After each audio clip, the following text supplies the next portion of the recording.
12 weeks of hypertrophy. So this is a program that I've just recently put together using my model that we've been building through Dr. Pat Davidson's program design mentorship. This 12-week hypertrophy phase is designed to take us from a minimum effective volume up to a max recoverable volume and then dipping back down in the last 4 weeks to set us up for a strength phase.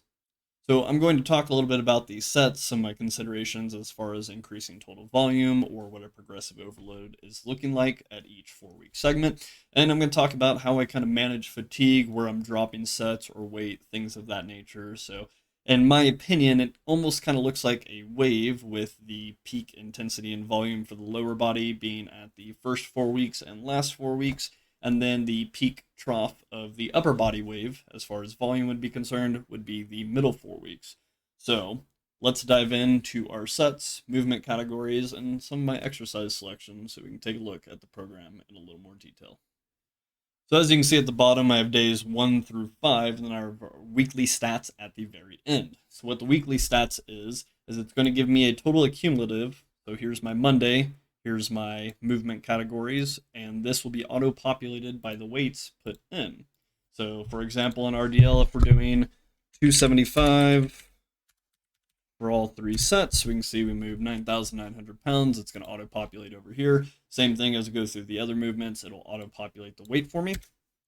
Movement sets and where I'm spending load and duration for most amount of sets. It's going to do that math across days 1 through 5 and give me a total population at the end for the week.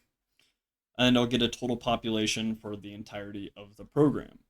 So for our week 1, first week of the 12 weeks, week 1, we're going to accumulate 42 total working sets across the week. We can see that 10 of those sets are hip dominant, 10 of those are knee dominant, and we essentially have 10 for pushing and then 10 sets for pulling type activities. We can see that basically all of our sets were performed at a moderate duration at a moderate load, which would be indicative of hypertrophy style training. All of our reps are intended to be taken within 5 reps in reserve or less, and we are likely to be pushing that towards a lesser point in the later weeks of the 12-week program. So once again, week 1, we can see we have about 42 working sets. In week 2, we have about 57, 14 and 14 for the lower body. In week 3, we have about 72, so hip dominant be about 18, knee dominant be about 18. And then in week 4, we have 86 total sets with 22 hip dominant, 22 knee dominant. So you can see the bias is in the lower body for the first 4 weeks. We also have rep set schemes that are taking us from a rough 12 down to about a 10 to 8 kind of region by week 4. So we're able to increase weight even though we are accumulating more sets over the weeks. So that would be the first 4 weeks. Again, it's going to be more of a lower body bias. It only totals 257 sets for the entirety of the 4 weeks. And basically all of those sets are performed at a moderate duration and a moderate load. On the Wednesday, I do have a active recovery, essentially. So this is a training protocol taken from Evan Picon's work. He uses a Moxie monitor to be able to register in real time the total hemoglobin or blood flow trends to the working tissue, as well as the muscle oxygen saturation in the working tissue. So if we see muscle oxygen saturation declining at a consistent rate, then we are above a threshold pace. But if our wattage is consistent and you see that the muscle oxygen saturation is consistent, we're essentially at your threshold pace, or vice versa. If we are dropping wattage and our oxygen to the working tissue is increasing, now we are superseding oxygen delivery to the amount of oxygen actually being utilized at the working tissue, which is the technical intent behind this piece here. So for myself, after some testing, I've identified most likely a oxygen delivery limitation. So my ability to deliver oxygen to the working tissues over a longer duration of time is limited. As to say, I will start to occlude blood flow back to the heart at lower percentages of my 1RM than I potentially could if, well, I had a little bit better aerobic capacity or cardiac output to be able to sustain the blood flow, or maybe just less dense muscle. I don't know, there's a lot of ways you can look at it. But essentially, this is used to put me below a threshold pace and then take me above a threshold pace but I'm never actually dropping to too minimal or too low of a point of muscle oxygen saturation. So this allows me to be successful at training the quality that I am limited by. So I'm not compensating energetically and getting it done however possible. So most of this should actually be pretty easy. It doesn't really get hard until maybe like the last two. And hard, honestly, it's just hard trying to keep it right at the wattage. So it's honestly not too grueling of an activity. This would be good recovery, good aerobic activity, and just good recovery. Yeah. So that was a quick recap on our first 4 week hypertrophy phase. Again, that is a lower upper split with an aerobic day in the middle, and it is a little more biased on building the volume and strength for the lower body. So we'd almost see that the bottom of the wave for the lower body volume would be in the middle 4 weeks. The top of the waves would be at the first and final 4 weeks. So as our lower body volume is decreasing, we can see that finishing week 4, I'm working with 6 sets of 8 RDLs. So now we're going into a 4-week push leg pull, and it's going to be a 6-day-a-week program. So we've added a day. By default, you're automatically going to increase your total volume. And so I'll take a look at the arms in a second, but we can see our day 2 and our day 5 are going to be our lower body days. I have the day 2 as more of a hip dominant, and day 5 is more of a knee dominant. So you can see we start with 5 sets of 8. I can't just like go all the way up and then just like crash down too quickly with that lower body volume, as I'm going to try and bring it like the wave down to the bottom of the trough appropriately so that it can essentially resensitize for the final 4 weeks as we build the volume and strength back up for the lower body. So this 4 weeks, we're trying to die down. So as you can see, we have 5 sets for RDLs. And then by the time we get to week 4, we're down to 3 sets of 8 of RDLs. So I'm trying to drop to a minimal sustainable volume, somewhere around minimum effective volume for the lower body. I'm okay if I'm still in a minimum effective volume, as the total volume for the lower body is dropping, so I can allocate a few more resources or attention span to the upper body during this middle 4 weeks. So to dig into the upper body a little bit, as you can see, we have our push day 1, legs, and then pull on day 3. I just didn't want the pulling activities to interfere with any lower body activities via tight back or just axial skeleton fatigue in any capacity, things like that. And I don't imagine that these will be too impeded by the lower body the day before. But yeah, that was kind of my thought process with having it a push leg pull instead of push pull legs. So we can see our 6-day-a-week. Again, I have the same thing. So all the week 1 days will be accumulated.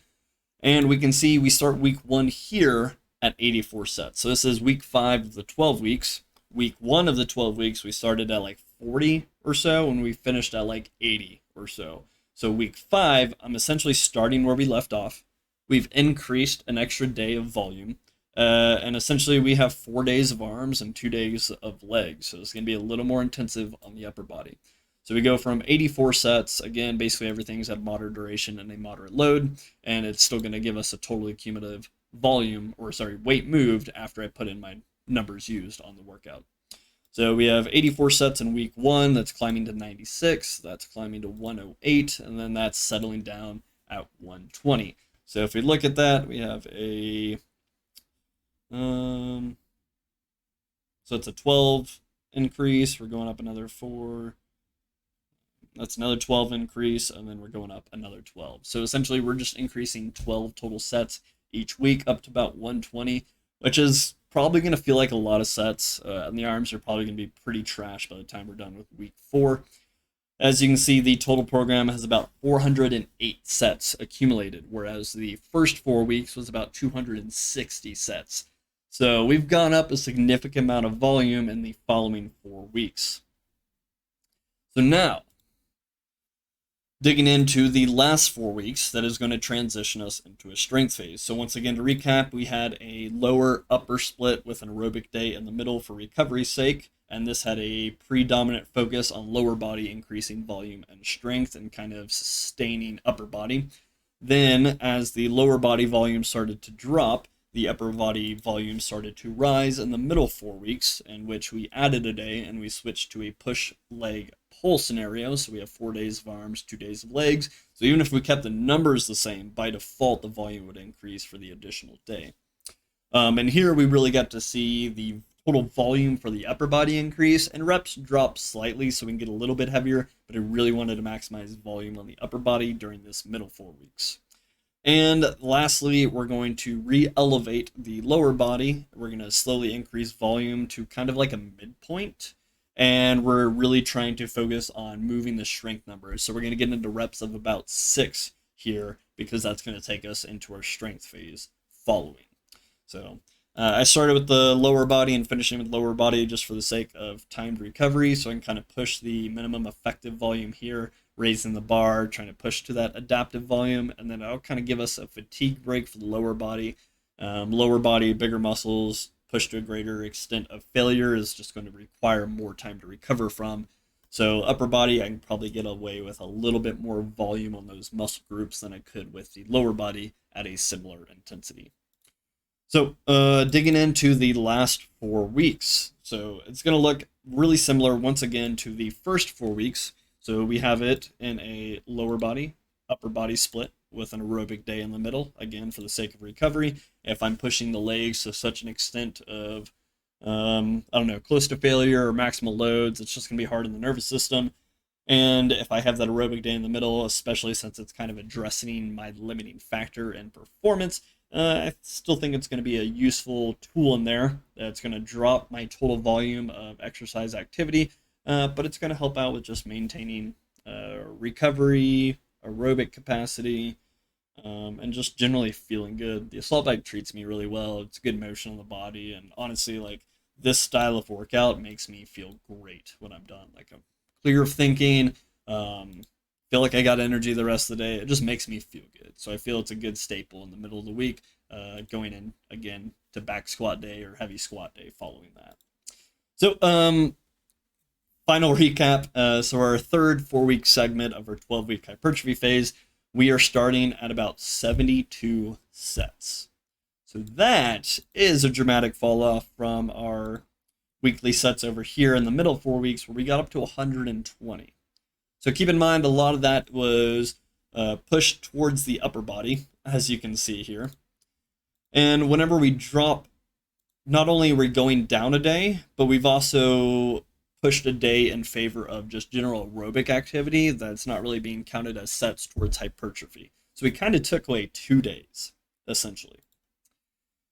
So 72 sets, yeah, it's going to be a pretty dramatic fall off, but our rep schemes are starting pretty similar. So we finished at like 3 sets of 8 on week 4 for the middle phase. So now we're starting at 3 sets of 6. That's going to climb 4 sets of 6 and then 5 sets of 6 at week 3. And then that kind of plateaus going into week 4 for another 5 sets of 6. We can see with the upper body, we're starting at 6 sets of 6 as opposed to 6 sets of 8 that we finished off with.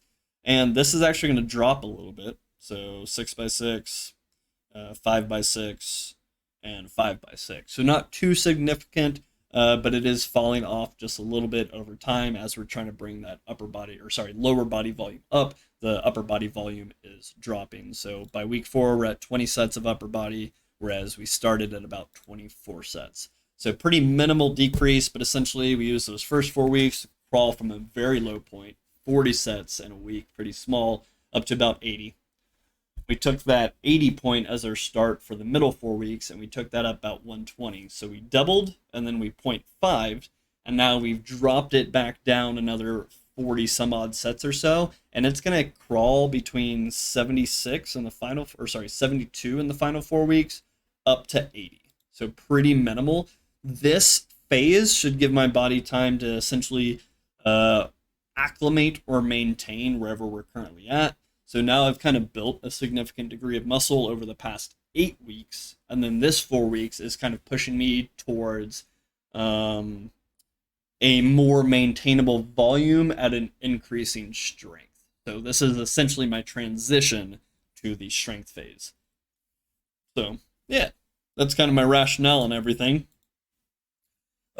Exercises are going to be very similar across the board on all 3 of these 4-week segments. They're going to differ a little bit. And then what movements are kind of paired together will differ a little bit. So, a couple reasons. I'm in a CrossFit gym, so the available machinery or just equipment is going to be constrained in that sense. We're looking for a high stimulus to fatigue ratio. So, for example, I had a ton of RDLs in there, which is going to provide a greater stimulus to fatigue than, per se, a conventional deadlift. So, it immediately decreased the total load I can move by going from conventional to an RDL, and it allows me to specifically target the hamstrings and glutes a little more notably than I would from the conventional deadlift. So that'd be one way we'd be looking at like a stimulus to fatigue ratio for choosing what activities.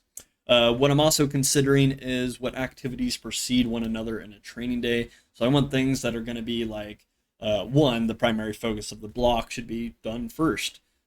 Two, I want something that's going to require a high cognitive ability or high CNS demand prior to low. I want activities that are going to be high velocity prior to low velocity. I want activities that are going to be a high load and short duration prior to low load and long duration.